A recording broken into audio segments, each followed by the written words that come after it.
Good morning, bore da. I haven't been on my soapbox for a bit, but I'm going to get it on this morning.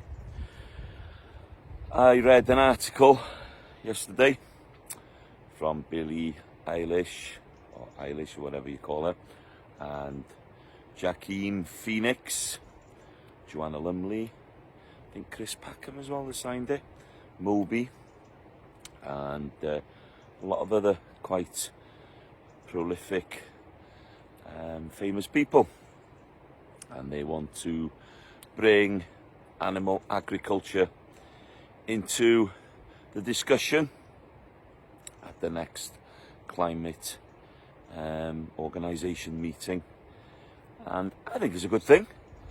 I think it's a very good idea, and for the first time I'm going to agree with them. I'm going to agree about bringing it onto the table. What I disagree is that they are talking through their backsides about how animal agriculture is destroying the planet. Let's go back a few months. I was, like everybody else, shocked when this pandemic hit and we had to shut everything down.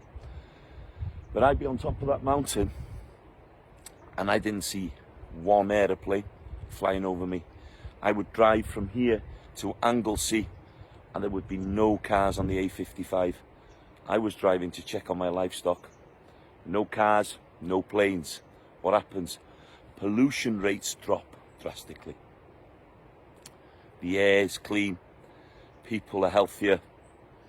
Of course, it was very, very difficult for many people to run businesses. Now, ruminants have been roaming this planet since it started. Eating this stuff, grass, and turning it into protein. And that's what we do as farmers.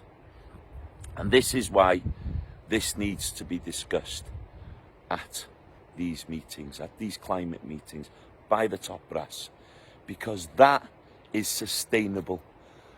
The majority of the land that we have in this country is no good to grow plants, is no good to grow veg, it's no good to grow crops, but it can grow grass, and it can then produce top quality protein from fantastic sources that can transport that grass into that protein, which can be cattle and sheep. Goats are the best for doing that. Now, we really need to think in the long term about regenerative agriculture, about sustainable, environmentally friendly ways of producing food. That is a fact.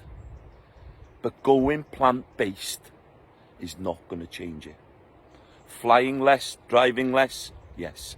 Insulating our houses better, yes. Using less fossil fuels, definitely. Wearing clothes that have come from really good sources.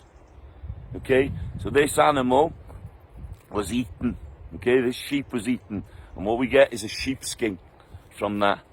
So leather from cows, fantastic, and for your boots. Wool for your socks, and as much clothing as you can. These are the environmentally friendly ways we can change the way we live. And we all can do it. And we all need to be talking about the future of food in the world and how we're going to feed it. But don't tell me that producing meat from chemical labs and pea protein is the way forward. It definitely isn't. We all need to be looking at what we're eating, how it's produced, and supporting regenerative, environmentally friendly, sustainable and seasonal food sources. Anyway, my soapbox is over and I am going to have some breakfast. Living the dream.